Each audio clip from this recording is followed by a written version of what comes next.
Ahora, Padre, te pedimos que tomes el control de este tiempo de la enseñanza de la palabra, Señor. Padre bueno, que sean tus palabras, Señor, para cada uno de nosotros, Señor. Padre bueno, yo en esta mañana pongo mi vida en tus manos, Señor. Te pido, Padre, que tú pongas la gracia y la sabiduría, Señor. Que seas tú, Señor, quien habla a mis hermanos y a mi propia vida, Señor Jesús. Te damos gracias, Señor, y nos ponemos en tus manos. Te pedimos, Señor, que quites toda distracción que haya en nosotros, todo pensamiento, toda preocupación, Señor, que la podamos dejar a un lado para poder escuchar tu palabra, tu voz, Señor, lo que tú quieres hablarnos en esta mañana, Señor. Nos ponemos en tus manos en el nombre de Cristo Jesús. Amén y amén. Bueno, hace algún tiempo, ya unos 3, 4 años, dimos una enseñanza acerca de Daniel.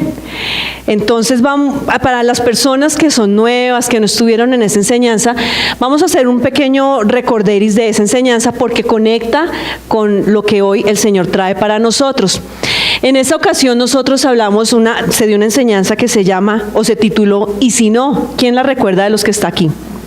Levante la mano, son pocos los que, muchos más no la recuerdan. Está basada en Daniel capítulo 3, los versículos 12 al 19, para que podamos avanzar en el tiempo. Les voy a poner en contexto.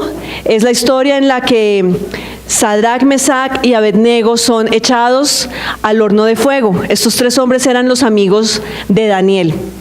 En esa ocasión se determinó que todo el pueblo, cuando hubiera el sonido de una orquesta, y menciona todos los instrumentos musicales, todo aquel que escuchara el sonido de esa orquesta tenía que adorarse, inclinarse y adorar una estatua del rey Nabucodonosor. Por supuesto, los amigos de Daniel en ese momento dijeron, no, nosotros no lo vamos a hacer, porque ellos tenían claro que ellos se inclinaban únicamente ante Dios, no ante una estatua, no ante cualquier tipo de ídolo, ellos no lo iban a hacer. Y por eso, enfurecido, el rey les da un ultimátum. Y ante ese ultimátum, ellos responden, véanlo en el versículo 17 de Daniel 3, dice: Sadrach, Mesach y Abednego respondieron al rey, desde el 16, al rey Nabucodonosor, diciendo: no es necesario que te respondamos sobre este asunto.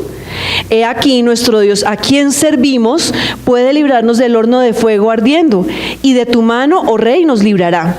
Y aquí está lo clave de esa enseñanza que se dio en aquel momento. Y si no, sepas, oh rey, que no serviremos a tus dioses, ni tampoco adoraremos la estatua que has levantado. Y por supuesto, ¿qué sucedió? Los amigos, los 3 hombres, fueron echados al horno de fuego. En esa enseñanza nosotros vimos con 3 ejemplos cómo podemos nosotros reaccionar ante las pruebas. Entonces, como estamos en un recorderis de lo que fue esa enseñanza, nosotros en aquel momento vimos cuál era nuestra reacción ante la prueba.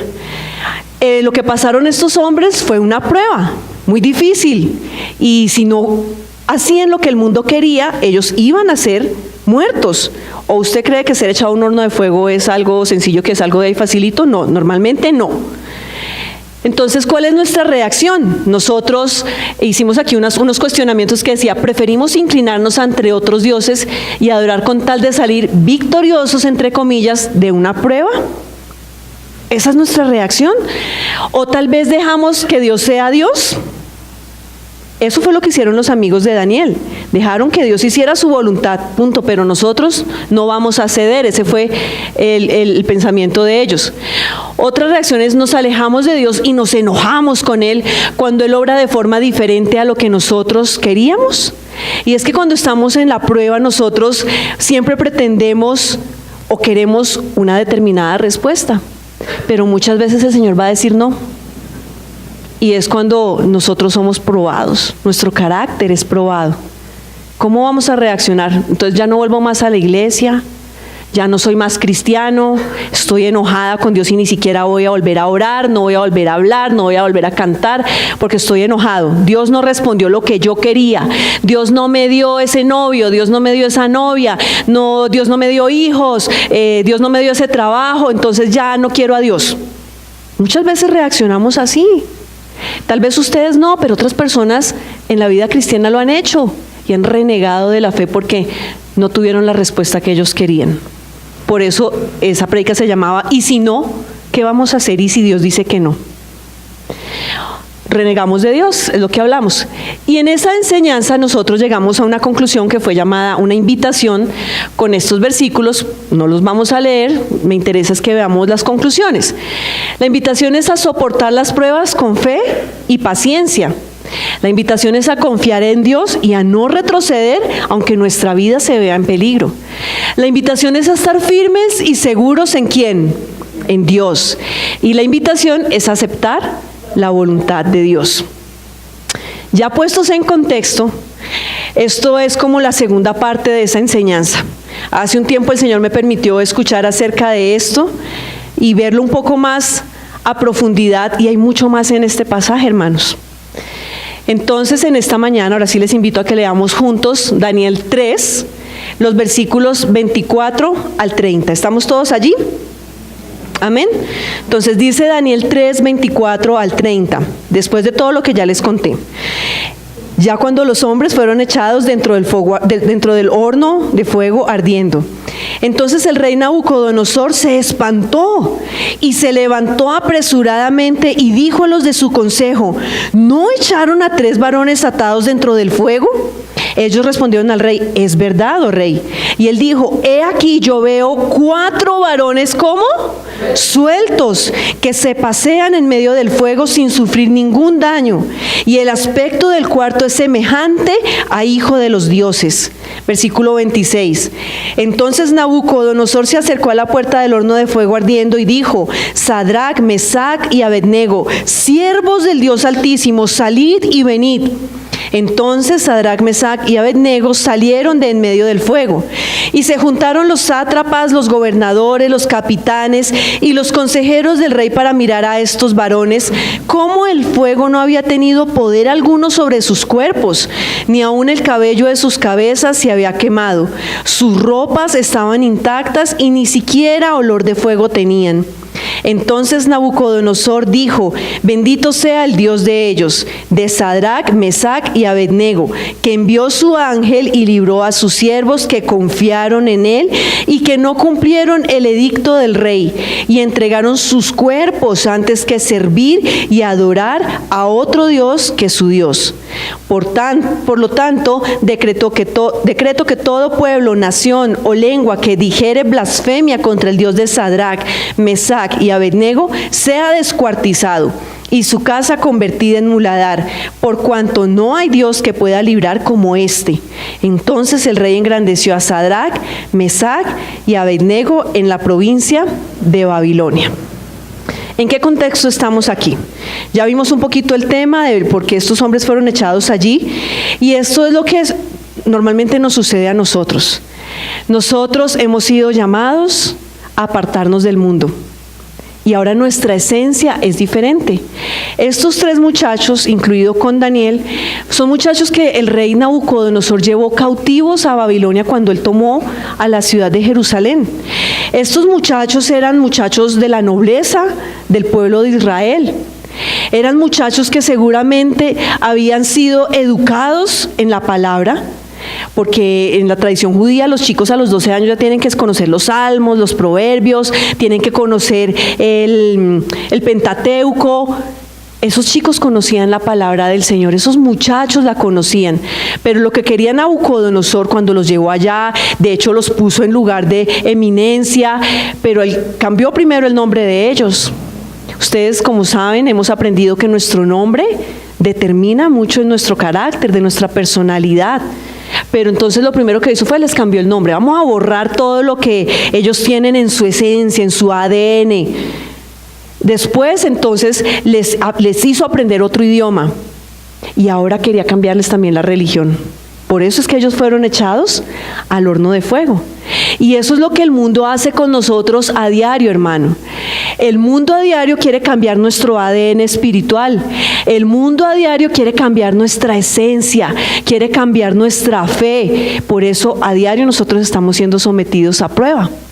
Pero aquí estamos hablando de pruebas bueno, no, cada quien tiene una prueba, para cada quien su prueba es difícil. Yo no puedo categorizar, no, es que este tipo de pruebas son las que son difíciles. No, para cada uno la prueba que está pasando es difícil y es un horno de fuego.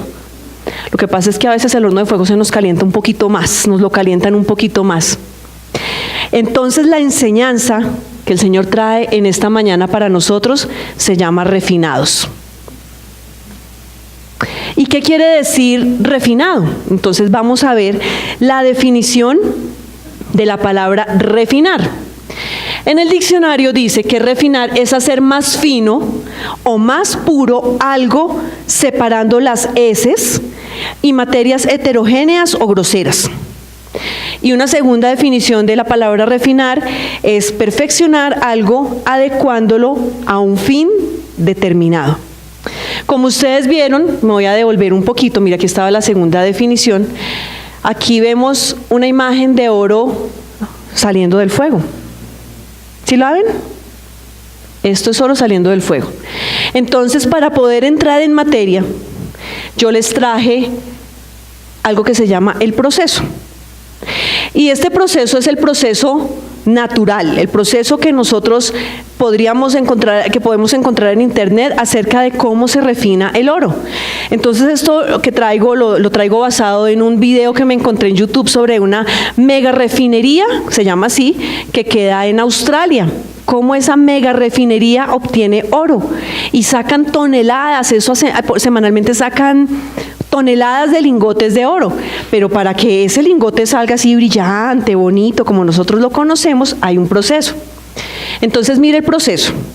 Primero, los ingenieros, los geólogos, explosivistas, eso es un equipo grandísimo, va, explora la tierra, meten cargas explosivas donde ya saben que hay oro y explotan, hacen una explosión de tierra para que salgan piedras por todo lado, porque el terreno está plano, está compacto. Después de que hacen esas explosiones, entonces vienen unos camiones que son muy, muy grandes, son unas máquinas, son gigantes, esas cosas son gigantísimas, y cogen todo ese material que fue vuelto piedra, que fue producto de la explosión, y lo meten en camiones que lo van a transportar a unos molinos. Son 2 molinos. Esos molinos están girando continuamente, pero por dentro tienen bolas de hierro. Entonces, en la medida que va girando el molino, la bola de hierro va cayendo, ¿y qué hace con la roca? La tritura, ¿cierto? La cuela, la pulveriza. Esa tierra contiene oro, pero también contiene otros tipos de minerales. Entonces, dice que dice que cuando esto está convertido en polvo se mezcla con agua. Ahorita les muestro eso. Y por cada tonelada de mineral hay 2 gramos de oro. En cada tonelada de mineral, ¿cuánto hay? 2 gramos de oro. Entonces, pasa por un molino, luego pasa por el otro molino porque todavía siguen quedando piedritas gruesas, ellos necesitan un tamaño específico. De eso sale como un lodo que mezclan con el agua y con cianuro, lo mezclan y después lo lavan, y entonces ahí explican que es que el cianuro permite que al entrar en contacto con el agua, las partículas de oxígeno absorban el oro, y entonces es un proceso larguísimo, pero estoy tratando de traerlo lo más sencillo posible, porque tampoco es que yo sea una experta en eso. Lo pasan por los tanques con cianuro para finalmente separar las impurezas del oro. Pero aún así, el oro aún no está puro. Entonces viene el proceso del horno de fuego. En el horno de fuego dice que el oro se calienta a una temperatura de 1200 grados Celsius. De modo que cualquier impureza que aún esté presente en ese oro, salga. ¿Y sabe cómo sale? Entonces, el oro se va al fondo del barril que esté metido en ese horno, las impurezas flotan y entonces queda ahí el oro. Sale ya toda la impureza y sale el oro puro, y entonces lo meten en los moldes y lo meten en agüita fría y lo marcan el oro, incluso le ponen un sello para hacerle seguimiento. ¿No le parece que ese proceso se parece a nuestra vida cristiana? ¿Nosotros en dónde estábamos? En el mundo, llenos de mugre, llenos de otro tipo de cosas que al Señor no le interesaban. ¿Y qué hace el Señor? El Señor nos muele porque Él quiere limpiarnos. Primero el Señor nos tomó del mundo, pero ha sido necesario en nuestra vida un proceso de limpieza, ¿o no? Todos aquí hemos tenido que pasar por un proceso de limpieza y seguimos pasando por un proceso de limpieza porque el Señor quiere refinarnos. ¿Recuerda la definición de refinar? Refinar es perfeccionar algo adecuándolo para un fin determinado. ¿Y cuál es el fin que tiene el Señor para nosotros? Que le sirvamos, que seamos siervos útiles en sus manos. ¿Y no le parece entonces que hemos sido molidos y además hemos tenido que ser pasados por el horno de fuego para que podamos brillar, para que podamos darle al Señor eso que Él quiere que nosotros demos? Y el Señor nos ha ido limpiando. Ese es el proceso. Entonces, ahora la pregunta, ¿quiénes son refinados? ¿Quiénes son refinados? Levante la mano el que tiene que ser refinado. No veo todas las, hay unos que no. Levante la mano el que tiene que ser refinado. Todos.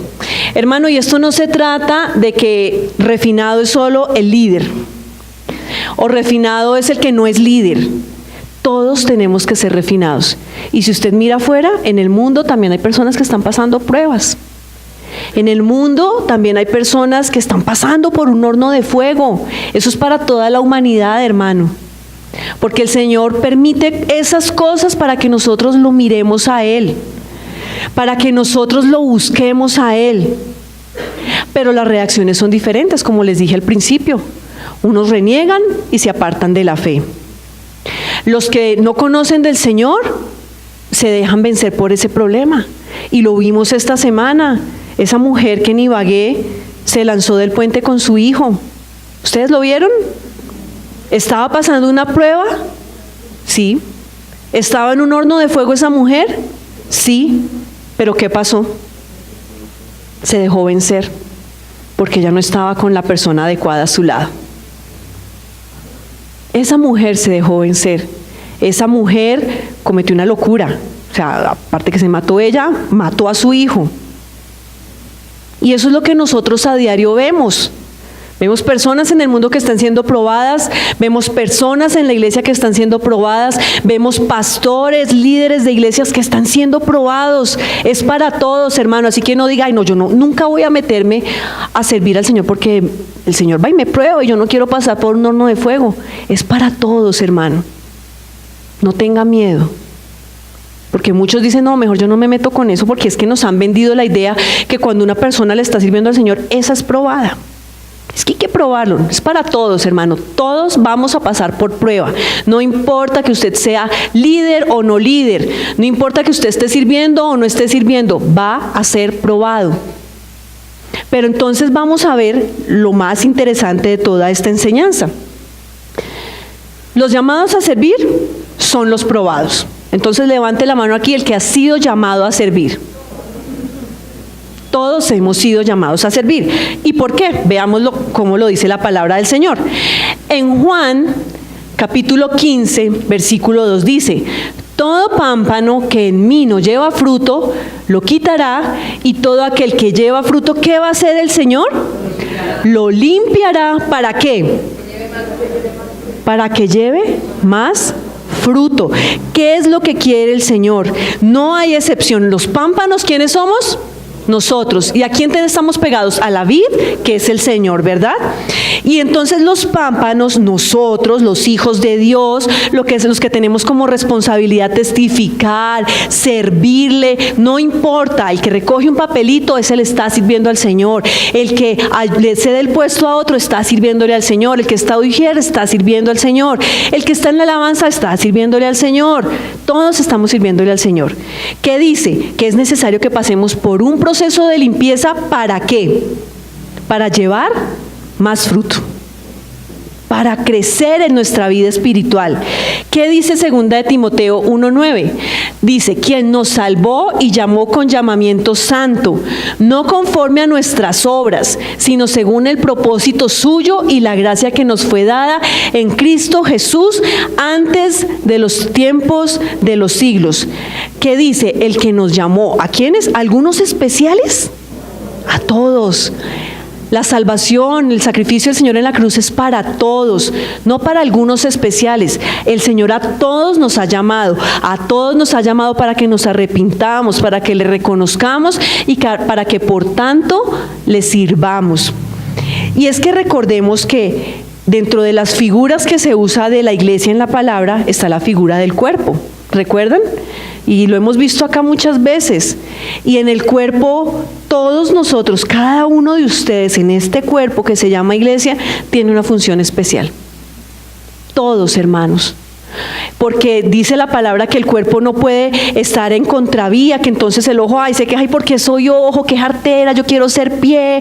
O mejor no, la nariz dice no, los pulmones dicen no, yo no me voy a mover. No quiero funcionar porque yo no quiero ser pulmón. ¿Qué pasa con la iglesia, con el resto del cuerpo? ¿Qué pasa? Se muere. Y así somos nosotros. Cada uno de ustedes son una piedra viva en la iglesia, en este edificio. También se usa la figura de edificio, ¿cierto? Y ese edificio es un edificio no formado de ladrillos, porque un ladrillo, ¿cómo son los ladrillos? Todos son igualitos, ¿cierto? Las piedras, ¿cómo son? De diferentes formas, pero para formar un edificio tenemos que buscar la forma de que encajen y podamos levantar ese edificio. Ustedes, hermanos, cada uno de ustedes es una piedra viva. Su función en el cuerpo, que es la iglesia, es vital. Si usted no quiere funcionar, pues nos está metiendo en problemas, hermano. Todos tenemos que funcionar. Entonces, ¿es claro quiénes son las personas refinadas, las que van a ser refinadas? Levante la mano el que tiene que ser refinado. Según lo que dice la palabra, pues todos nosotros. Porque todos hemos sido llamados y porque el Señor quiere que nosotros demos fruto y por tanto es necesario que pasemos por un proceso de limpieza. Amén. ¿Vamos hasta ahí todos? Bueno, entonces vamos a pasar al siguiente punto. Cuarto punto, parece que vamos rápido. ¿Qué hace el fuego? Entonces, estamos allí todos en el pasaje, ¿cierto? En Daniel capítulo 3. ¿Estamos todos allí? Bueno, entonces vamos a ver qué hace el fuego. Y está en estos versículos, en Daniel 3, versículos 25 y versículos 27. Dice: y él dijo, he aquí yo veo 4 varones sueltos que se pasean en medio del fuego sin sufrir ningún daño, y el aspecto del cuarto es semejante a hijo de los dioses. Y el versículo 26 dice, 27, y se juntaron los sátrapas, los gobernadores, los capitanes y los consejeros del rey para mirar a estos varones, cómo el fuego no había tenido poder alguno sobre sus cuerpos, ni aun el cabello de sus cabezas se había quemado. Sus ropas estaban intactas y ni siquiera olor de fuego tenían. Lo primero que vamos a ver entonces es qué hace el fuego. Cuando nosotros estamos en el fuego para ser refinados, ¿qué hace el fuego? Entonces, mire lo primero que dice acá.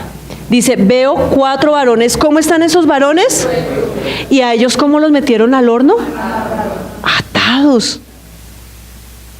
Entonces, véalo. El fuego va a quemar nuestras ataduras, hermano. ¿Cuáles son nuestras ataduras? Pues tenemos muchas.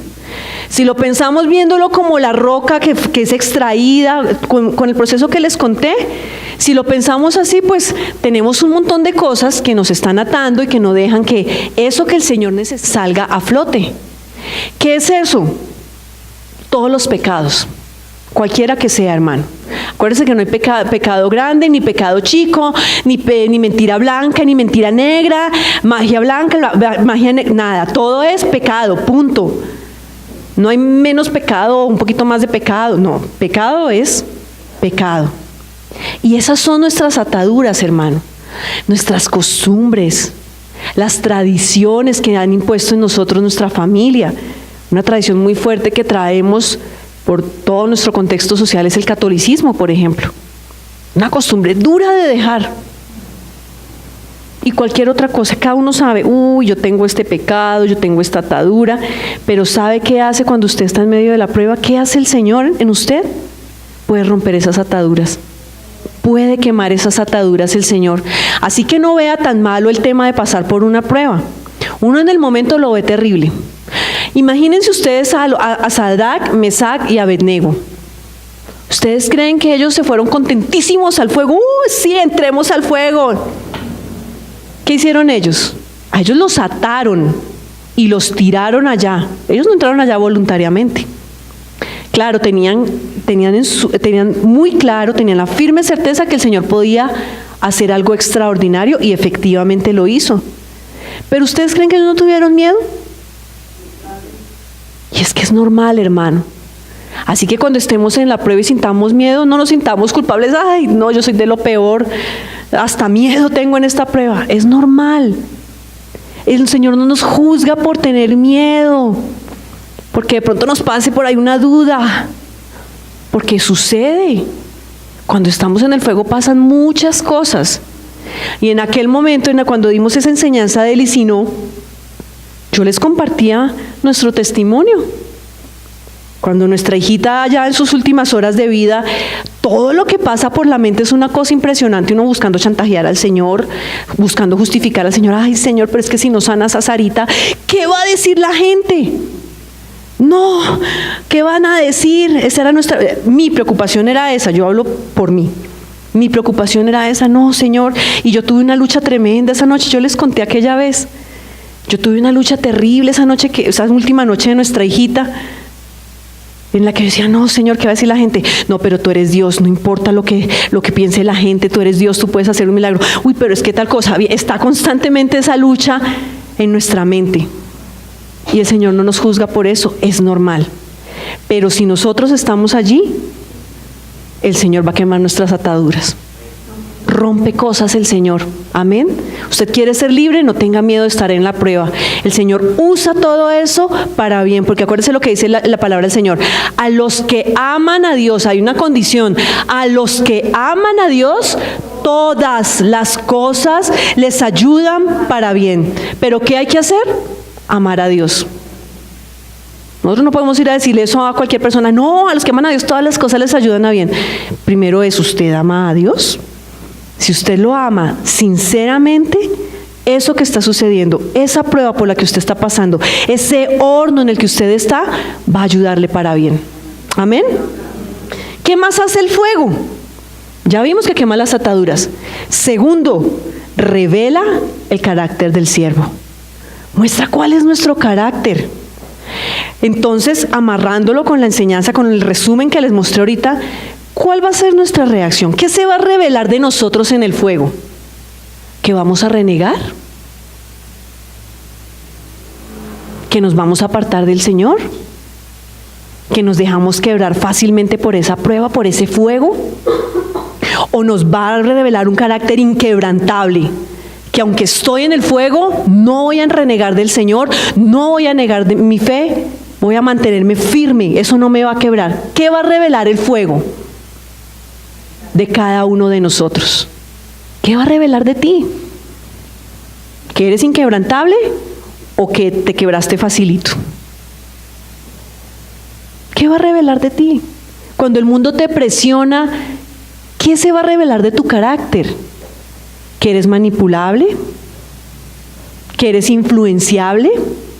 ¿Qué va a revelar esa prueba en ti? ¿Qué va a revelar esa prueba en mí? ¿Qué va a revelar ese fuego en nosotros, hermano? Ahí les dejo el cuestionamiento.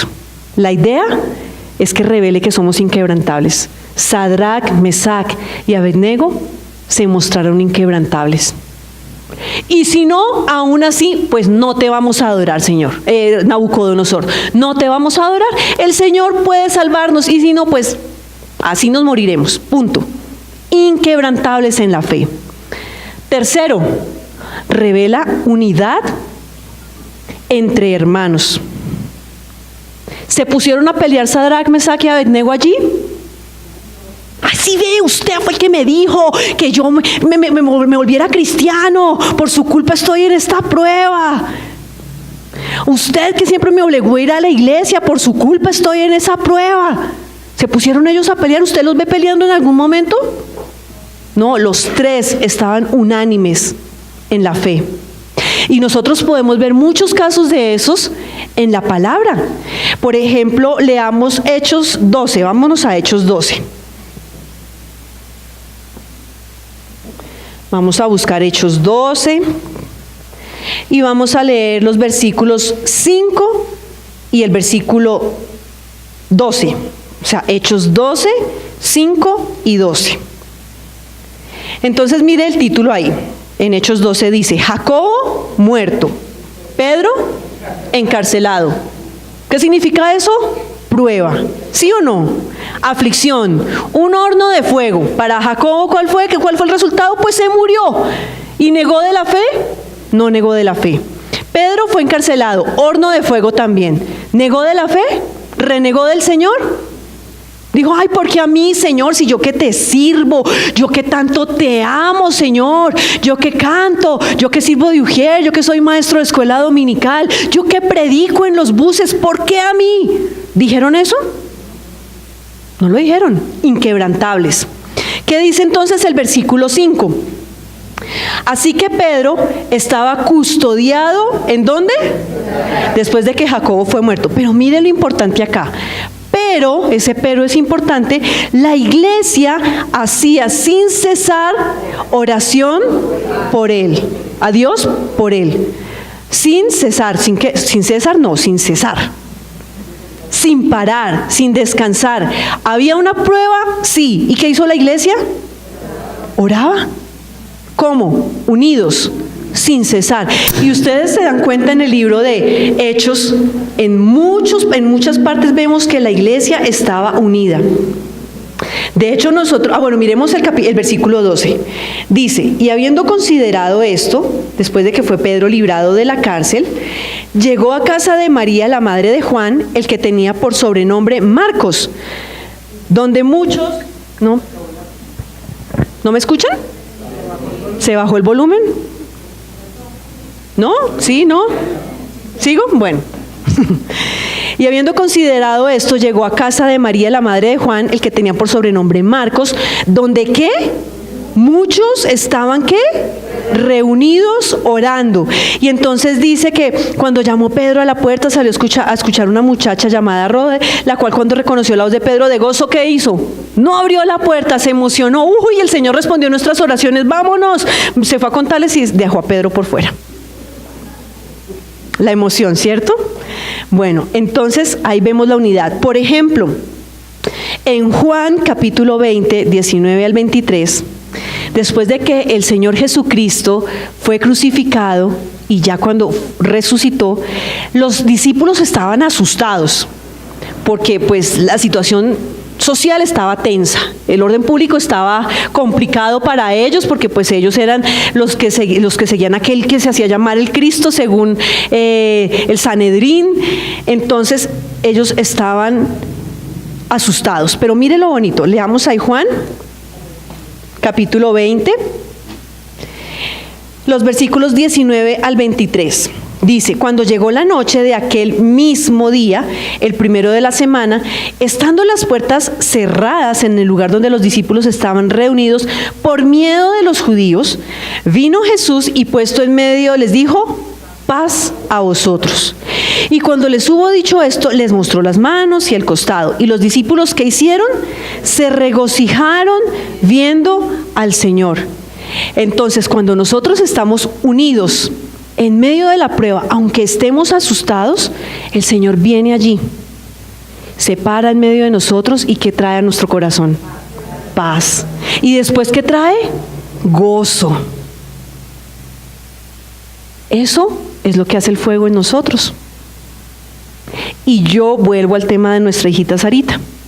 En aquel momento en que nosotros estuvimos en ese horno de fuego, cada uno de ustedes que nos acompañó en ese momento reveló esto: la unidad entre hermanos. Y mi esposo, Susanita, mis papás, mi hermana, Antonio, yo, nos sentimos respaldados por esa unidad. Estuvimos en el fuego, pero esa unidad que trae esa prueba nos respaldó, nos levantó, nos animó, nos fortaleció.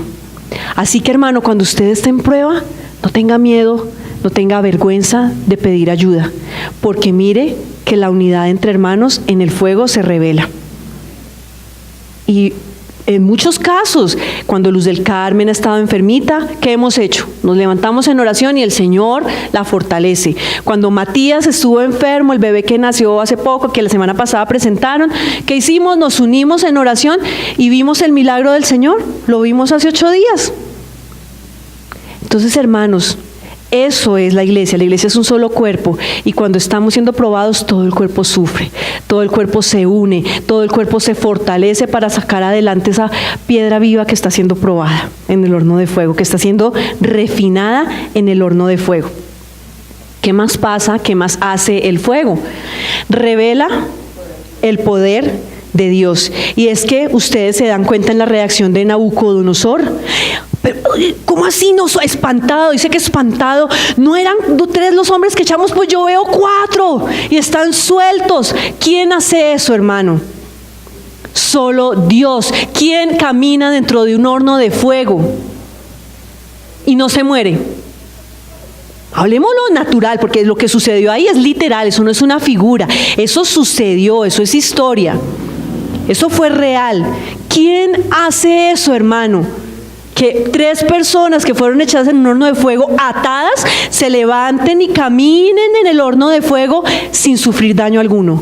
¿Quién hace eso? Dios, el poder de Dios, hermano. Y en el horno de fuego Dios nos va a mostrar su poder. Amén. No temamos, el Señor está con nosotros. No temáis porque yo estoy contigo, dice el Señor. No desmayes porque yo soy tu Dios. Que te esfuerzo, siempre te ayudaré, siempre te sustentaré. ¿Con qué? Con la diestra de mi justicia, dice el Señor. El horno de fuego, el fuego va a revelar el poder de Dios. No estamos solos en medio del fuego, hermano. El Señor está con nosotros. Amén. Y un quinto punto de lo que hace el fuego. Cuando nosotros estamos en el fuego, nos van a reconocer como siervos de Dios.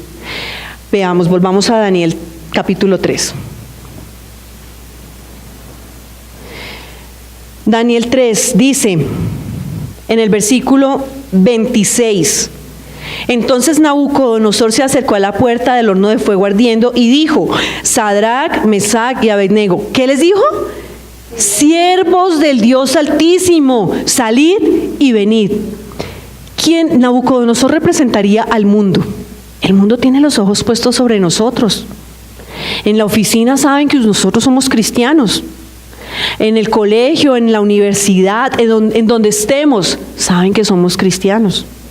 Bueno, a no ser que usted haya decidido ser un agente secreto del Señor, que eso no es bueno.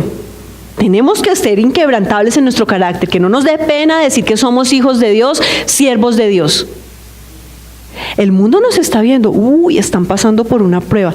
Esa persona, mi vecino, mi compañero, no levanta cabeza, todo le sale mal. ¿Sabe qué es lo que pasa? Que ellos no saben que estamos pasando por un horno de fuego, que el Señor ha permitido para quitar de nosotros toda impureza. Ellos no saben que de eso va a salir algo bello y hermoso, que es un lingote de oro. Amén. Ustedes es el lingote de oro que va a salir de ese horno de fuego. ¿Y qué pasa entonces? ¿Qué dijo Nabucodonosor? ¿Qué dijo el mundo? Siervos del Dios Altísimo, aquel que había construido una imagen de sí mismo para que la adoraran. Él mismo dijo: siervos del Dios Altísimo. Puede que no se arrepientan los del mundo, pero sí van a reconocer que somos siervos del Dios Altísimo. Van a reconocer que en nosotros hay algo diferente. Van a reconocer que en nosotros hay algo especial. ¿Y qué es eso especial? ¿Ay, tan bonitos nosotros? No, es Dios en nosotros. Eso es lo que nos hace diferentes. Y eso es lo que el mundo va a reconocer. Seguramente, lo que les decía, eso no los va a cambiar a ellos, pero van a reconocernos como siervos de Dios. Amén. Nosotros cuando pasamos por el horno de fuego, aún hay familia que no conoce del Señor. aunque nos vieron pasar por todo eso y en cierta forma nos acompañaron allí, aún no han querido reconocer y entregar, no, han reconocido que Dios es Dios, pero no han entregado sus vidas al Señor. Pero han reconocido que Dios es todopoderoso y que nosotros somos sus siervos. ¿Les gustó lo que hace el fuego? Claro, no, pero nos asusta y es normal. No se avergüence por ello, es normal. Pero el fuego hace todo esto en nuestra vida. Entonces, cuando yo leía acerca de esto, me estremecía. Y me salían lágrimas y todo, porque yo llegué hasta el Isinó y ahí me quedé. Pero y después de eso, mire todo lo bonito que sucede. Mire todo lo lindo que pasa cuando usted ha pasado por el horno de fuego. No es en vano, hermano. No ha sido en vano esa prueba. No ha sido en vano esa dificultad. No ha sido en vano esa persecución. Mire todo lo que ha sucedido. Pero hay una condición para ello que eso lo vamos a ver al final. Quinto punto. Entonces, si ya vimos qué hace el fuego, entonces vamos a ver qué no hace el fuego. Entonces, el fuego no daña ¿a quiénes? A los hijos de Dios. Entonces, una vez más les pregunto, levante la mano el que es hijo de Dios. Ay, hermano, le tengo una noticia. El fuego no le va a hacer daño. ¿Amén? No, pero no se entusiasmaron. Levante la mano el que es hijo de Dios. Le tengo una noticia. El fuego no le va a hacer daño. Listo, ahora sí. Porque ¿en qué lo comprobamos?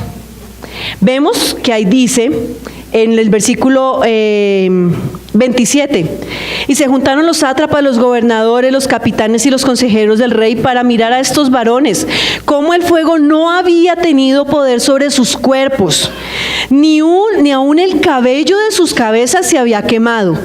Sus ropas estaban intactas y ni siquiera olor de fuego tenían. Mire lo que pasa. No daña a los hijos de Dios. ¿Qué pasó? No se les chamuscó el pelo. No se quemaron sus vestidos. No tenían olor a humo. Uno hace un asado y aunque uno no se queme, la que se quema es la carnecita. ¿Qué nos pasa a nosotros? Salimos oliendo delicioso. Vamos a un restaurante y nos tocó sentarnos cerca de la cocina. ¿Cómo salimos oliendo? A comida. Y ellos que estuvieron en un horno de fuego que seguramente, no sé, no lo dice ahí, pero pensémoslo como el oro refinado, pues estaba a una temperatura de 1200 grados Celsius. Pensémoslo así. Y no, nada. Mire, ni siquiera un ahumadito en su vestidura. Y entonces yo me quedé pensando, bueno, ¿y esto qué? Pues sí, muy bonito.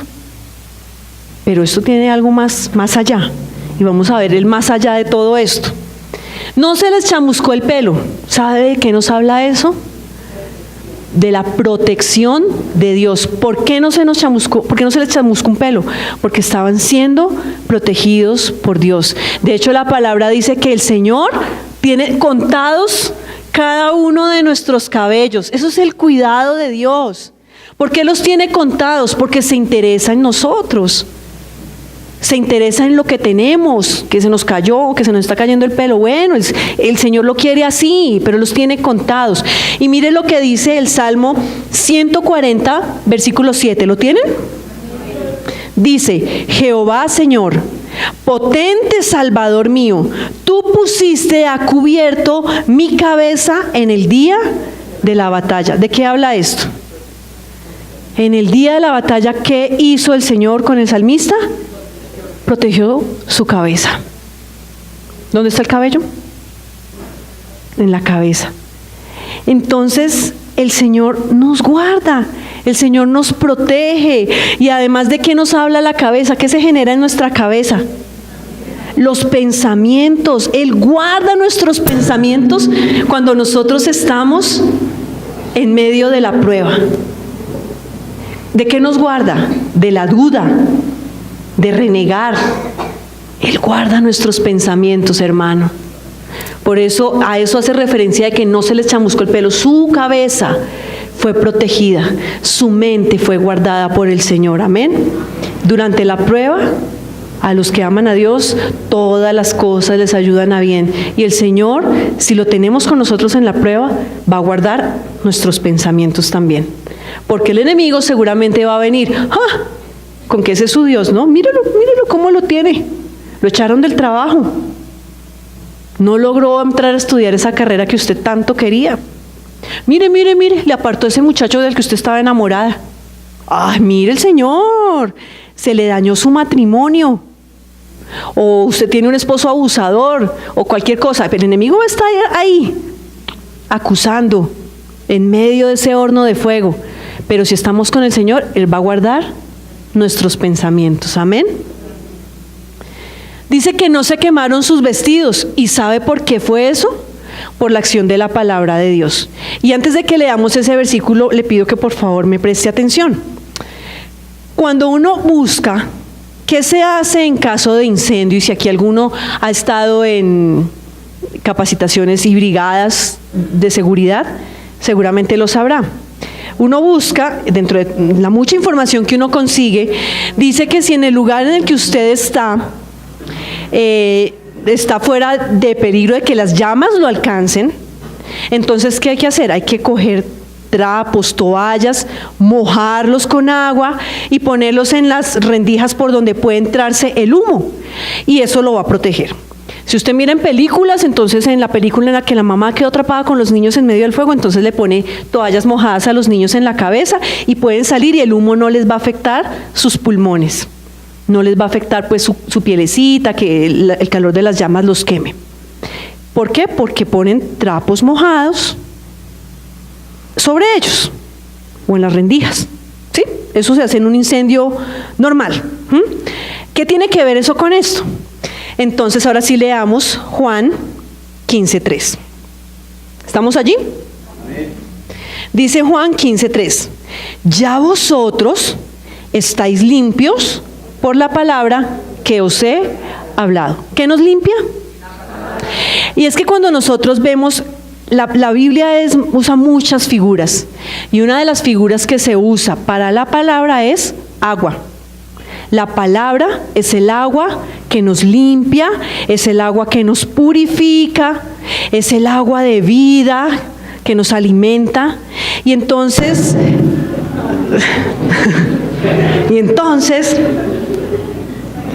¿cómo lo relacionamos? Sus vestidos fueron mojados, humedecidos con el agua que es la palabra de Dios. Por eso sus vestiduras no se mancharon, por eso sus vestiduras no se quemaron, porque el agua es un aislante del fuego. El agua hace que el fuego se evapore más rápidamente. Entonces el agua sobre nosotros, que es la palabra de Dios, ¿qué va a hacer con el fuego? Lo va a aislar, nos va a aislar del fuego. ¿Es clara la relación que estamos haciendo? Si nosotros tenemos la palabra del Señor presente, constante en nuestra vida, no solo durante la prueba, no solo durante el horno de fuego, es en todo tiempo, hermano, pero puntualmente en el horno de fuego, ¿qué va a hacer esa palabra? Nos va a guardar, nos protege, nos va a fortalecer, nuestro vestido no se va a quemar, hermano.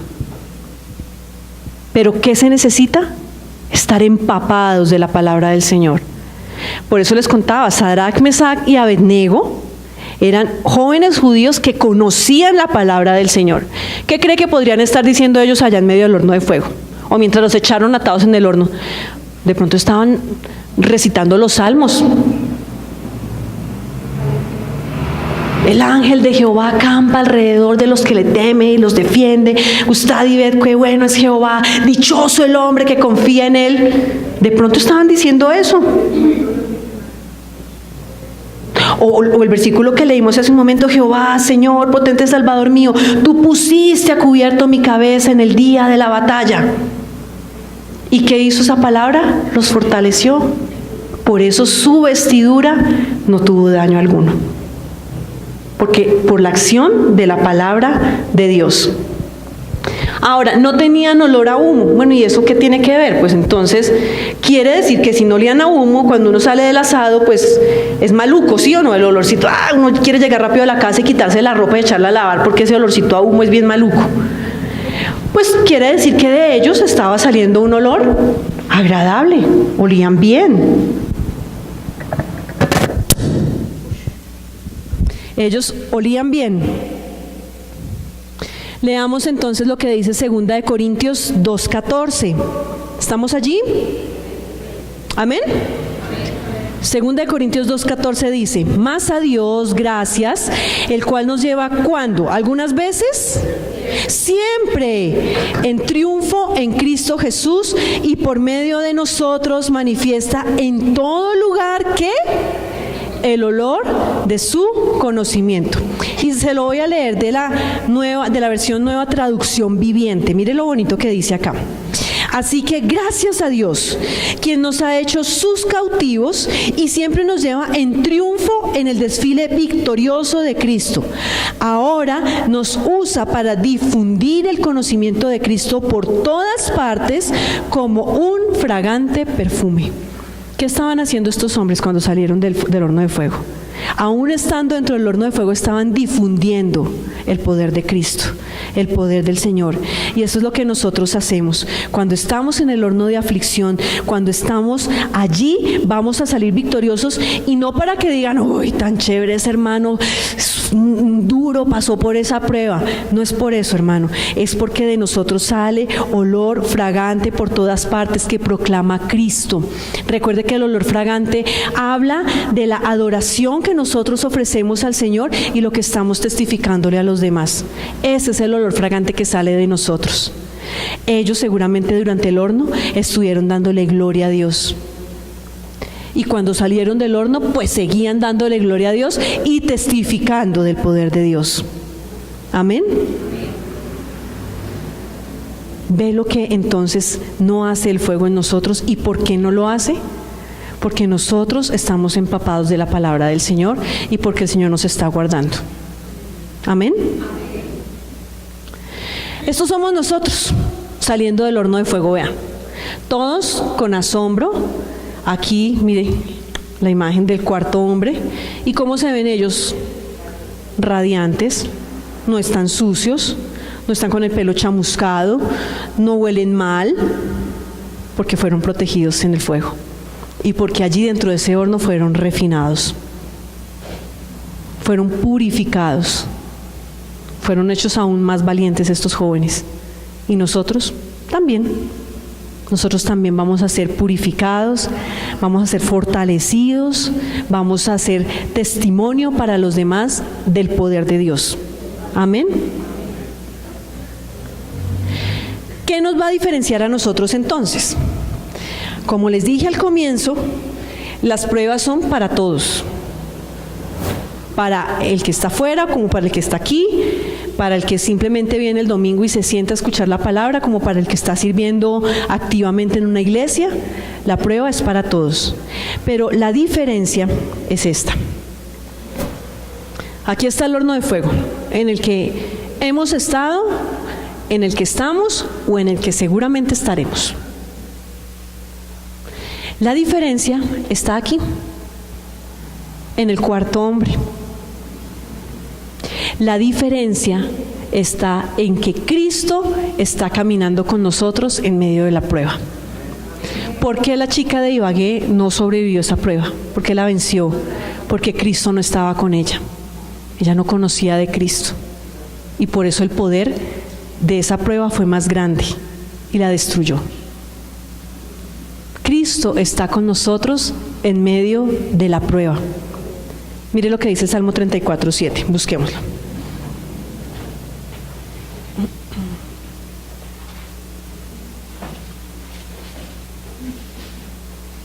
¿Estamos allí? De hecho, el título del Salmo 34 es La protección divina. Y dice, entonces, yo lo voy a leer desde el 4 hasta el 8, pero quiero que hagamos especial énfasis en el versículo 7. Dice el versículo 4, busqué a Jehová y Él me oyó. ¿Y qué hizo? Me libró de todos mis temores. Los que miraron a Él fueron alumbrados y sus rostros no fueron avergonzados. Hermanos, si usted pasa por el horno de fuego, si usted está con Cristo caminando en medio de esa prueba, usted no va a ser avergonzado. su rostro no va a ser avergonzado.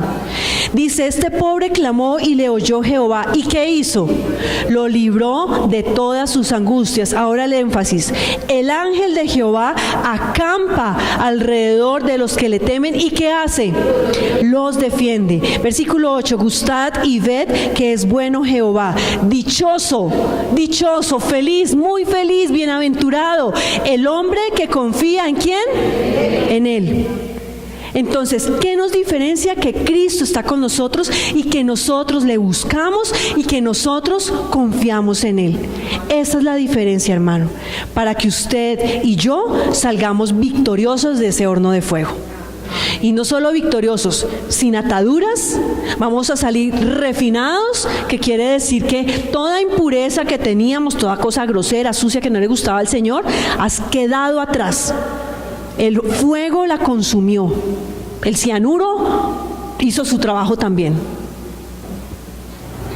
Las piedritas de hierro hicieron su trabajo también en nosotros. Todo eso es prueba, hermano. El punto culminante es allí, el horno de fuego. Pero constantemente estamos en prueba. Y esa es la diferencia. Cristo caminando con nosotros en medio de la prueba. Si renegamos, Cristo se aparta y nos deja solos en la prueba, hermano. Si nos olvidamos de su palabra, no tengo ganas de leer la palabra, yo aquí aguantando hambre, no tengo trabajo, no tengo lo que quisiera, no tengo casa, carro, beca, entonces no busco de Dios. Es lo mismo que Cristo no está caminando con nosotros y la prueba va a ser más grande que nosotros. Y no debería ser así. La prueba no puede ser más grande que un cristiano. Porque el cristiano tiene a Cristo caminando junto a él en la prueba. Amén. Y vamos a llegar a la conclusión. La conclusión la voy a dar con 2 versículos. Bueno, entonces son estos 2 versículos. Les pido que por favor busquemos primero Isaías 48:10.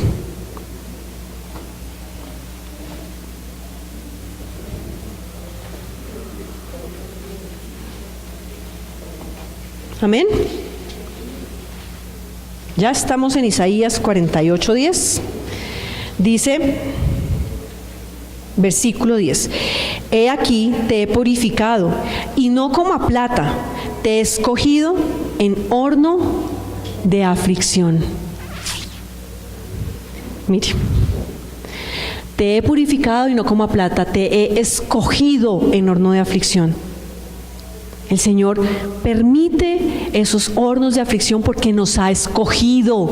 Hermano, siéntase feliz, el Señor le ha escogido y por eso ha permitido ese horno de aflicción, para que usted sea purificado, para que yo sea limpia, para que mis ataduras sean rotas.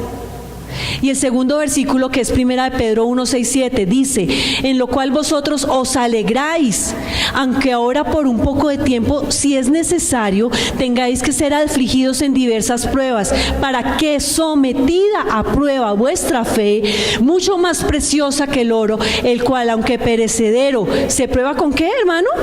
Con fuego, sea hallada en alabanza, gloria y honra cuando sea manifestado Jesucristo. Entonces, ¿cuál es la conclusión, hermano?